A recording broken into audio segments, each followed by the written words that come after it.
Причины войны на украинском Донбассе понятны даже тем, кто не знает имен и тем более фамилий лидеров так называемой мировой элиты. О добыче сланцевого газа как альтернативы российскому природному газу наслышаны многие. Контроль над газотранспортной системой Украины, строительство Южного потока кто только не обсуждал. И размещение военных баз или средств противоракетной обороны тоже в списке весомых аргументов для битвы титанов мировой политики на украинской территории. Кстати, во время аннексии Крыма этот фактор, а не защита прав русскоговорящего населения, имел первостепенное значение, о чем Путин как бы случайно проговорился. Кстати говоря, и наше решение по Крыму в том числе было связано отчасти и с этим. Конечно, прежде всего и главным образом это поддержка крымчан, но и соображение порядка такого, что и если мы ничего не сделаем, то в какое-то время, руководствуясь теми же самыми принципами, втащат в НАТО Украину и скажут, вас это не касается. Но вот если туда зайдут войска НАТО, они же там поставят эти ударные средства.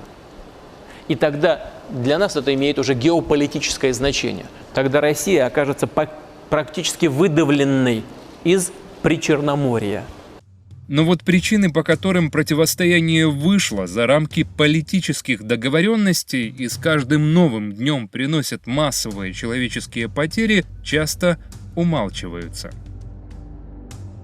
Вот, к примеру, воюет себе парень из Донецка против киевлянина.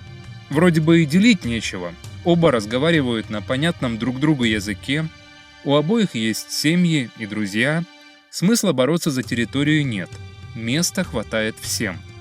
А они все равно берут оружие в руки и убивают или калечат. И неважно, как они оказались в этом адском котле, через военкомат или пришли с улицы. Они настроены стрелять в тех, у кого на рукаве ленточка другого цвета. Но разве их беспокоит газ или противоракетная оборона? Нет, их пичкают другой мотивацией. И для каждой стороны своя лицензия на убийство. Украинская сторона оперирует аргументами, которые вписываются в рамки логики и закона. Территориальная целостность, страх выхода вооруженного противостояния за пределы Донбасса, защита прав людей, которые не собираются менять украинский паспорт на какой-либо другой. Вроде бы все понятно и не подлежит обсуждению, но Россия изобрела формулу, как обойти человеческую логику и здравый смысл. Через средства массовой информации, а также подкуп украинских силовиков и политиков, кремлевская пропаганда заразила сознание многих украинцев вирусной программой. Идея создания так называемой Новороссии стала для жителей депрессивного региона своего рода идеей земли обетованной. Сборный образ Моисея сформировали из местных маргиналов, таких себе честных тружеников, отставных военных, угнетенных олигархами, и вчерашних спецов из высших слоев ФСБ. Но если отец израильских народов водил своих соплеменников 40 лет по Синайской пустыне, то отцы новороссийского похода бросились в рассыпную, как только запахло жареным. Болотов, Гиркин, Бородай, Безлер им подобные сбежали в Россию. Поэтому существованию непризнанных никем, кроме Москвы, республик пришел конец. И все бы ничего, если бы в этой провальной кремлевской афере не погибло больше украинцев, чем за 10 лет афганской войны. Только по официальной информации Управления ООН по правам человека жизни лишились более 2000 человек. Количество пропавших без вести не разглашается. Причем большая часть павших на земле украинского Донбасса не профессиональные военные, не российские или кадыровские наемники. Со стороны украинской армии гибли либо вчерашние призывники, либо патриоты, еще несколько месяцев назад стоявшие на Майдане. Со стороны ополченцев в основном обычные горячие головы, опьяненные ненавистью ко всему украинскому благодаря той-таки пропаганде и местному криминалитету, замаскированному под политиков и чиновников. Те, кто остается в живых, пока может свободно размышлять и делать свои выводы, или, по крайней мере, пытаться. Ну да. Мне их жалко очень сильно. И в Бога в одного верим, в принципе. Не всех. Мне именно жалко этих призывников. Да. Не, мне не жалко их никого. Не, мне призывников жалко. Они по своей воле воюют. Да какая разница, ну воюют, жалеть не надо. Они не по своей воле. Потому что, Да, блядь, да, жалеть пизда нам будет. Воюют. Дабы избежать обстрела, они воюют. Воюют. Да, и то, а нападают на они тебя, кто убивают нас, и обстреливает. наших пацанов они убивают. Это А мы что, нить убиваем? И Мы мы их так же их убиваем. убиваем. Ну, вот Война поэтому вообще я у них- такая неправильная. Я у них не жду к себе пощады. И Вообще они- нечестно. Иногда знаешь, что хочется вообще? Несправедливо. Война это говно. Слышь, мать, Ничего. иногда хочется вот просто пойти туда, вот тупо к ним. И сказали, пацаны, вы что, гоните? Но в тот самый момент, когда в сознании бойцов вспыхивает искра прозрения, рядом оказывается профессиональный специалист по корректировке мышления. Его задача – втереться в доверие и разжигать ненависть к противнику. Знакомьтесь, это Геннадий Дубовой. Называет себя военкором, но по профессии психолог и работает над созданием сценария фильма о войне. Он занимается освещением деятельности так называемого подразделения Моторолы и сопровождает свои материалы заранее заготовленной политинформацией.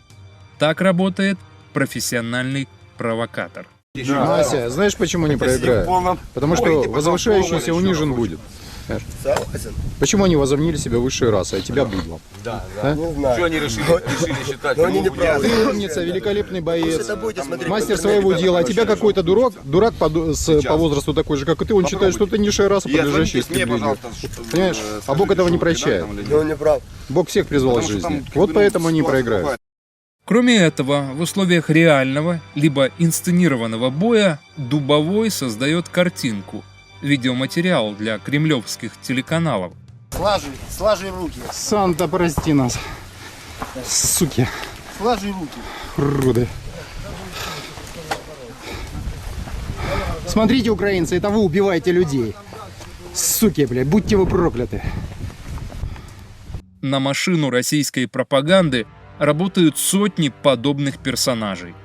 Они оказываются в местах недавних обстрелов буквально через несколько минут после происшествия и задают пострадавшим один и тот же вопрос.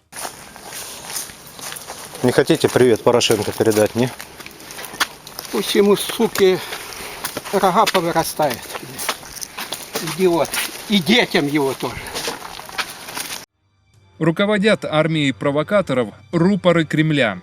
Один из наиболее заметных – Сергей Дугин, бывший профессор МГУ, а ныне главный идеолог так называемого «русского мира». Находясь в Москве, он прямолинейно призывает к братоубийственной войне. Выдумывает страшные истории о распятых младенцах, расстрелянных мирных жителях, каннибализме украинцев, нацистах и фашистах в рядах украинских патриотов.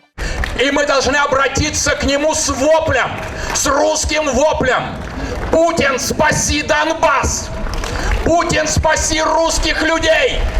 Путин, признай ДНР и ЛНР! Путин, введи войска! Эти и им подобные провокаторы преследуют корыстные цели, отрабатывая кремлевские гранты. И их будут судить Международным трибуналом в Гааге, как и тех журналистов, которые врали в 2008 году о войне в Грузии и ныне клевещут на украинцев.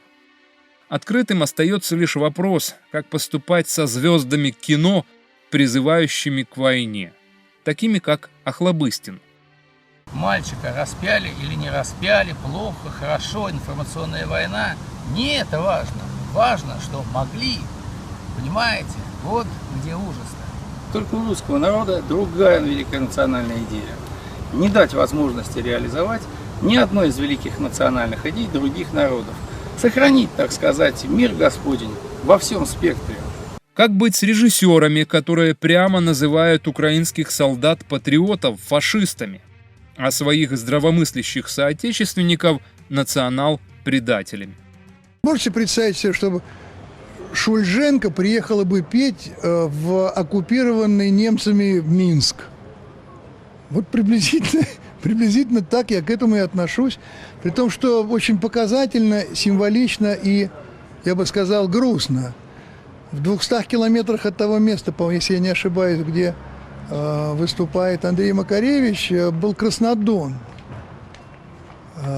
где были «Молодая гвардия». И там Любовь Шевцова в исполнении Инны Макаровой тоже плясала перед немцами, но в это время ее товарищи, пока немцы смотрели и слушали, она плясала, сжигали и взрывали комендатуры.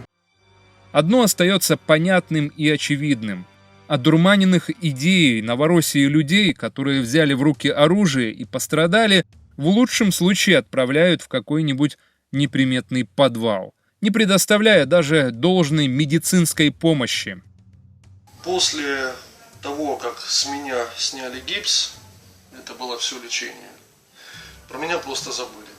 На данный момент я нуждаюсь в физиотерапевтических процедурах, лекарствах, в том числе обезболивающих. Я не получаю ни того, ни другого. Я уже молчу об элементарных потребностях, которые нужны бойцам. Это средства на одежду, обувь, сигареты. У нас этого ничего нет, мы этого ничего не получаем. Так что хочу сказать огромное спасибо властям РФ за такую вот помощь. В худшем случае обманутых ополченцев закапывают как собак или сбрасывают в водоемы. Что касается профессиональных наемников, то они в подобных конфликтах не новички. Как появились по команде, так и растворятся, словно дымка. Если, конечно, раньше не станут удобрением земли Донбасса. Продолжается передача «Это война». Это война. Это война. Тем же украинцам, которые поверили кремлевской пропаганде и продолжают отстаивать интересы РФ в этой войне, не достанется ничего. Их не будут вспоминать как героев. Их семьи получат клеймо родственников террористов, а так называемая братская страна открестится от них, как от прокаженных. Господин министр, пожалуйста, всего один вопрос по войне. Ну что, девочка, вы с ума сошли, что ли? Какие-то бешеные. Поэтому люди будут гибнуть и дальше, пока те, кто сегодня с оружием воюют против Украины, не отбросят все, что они услышали от приезжих провокаторов. Все, что касается национальных, религиозных, политических убеждений, это личное дело каждого. И никто не имеет права манипулировать этими понятиями. Ведь почитать разных героев и жить в мире возможно. Разговаривать на разных языках и любить друг друга можно. Но нельзя ненавидеть и убивать лишь потому, что поверить в клевету проще, чем сделать усилие и самостоятельно докопаться до правды.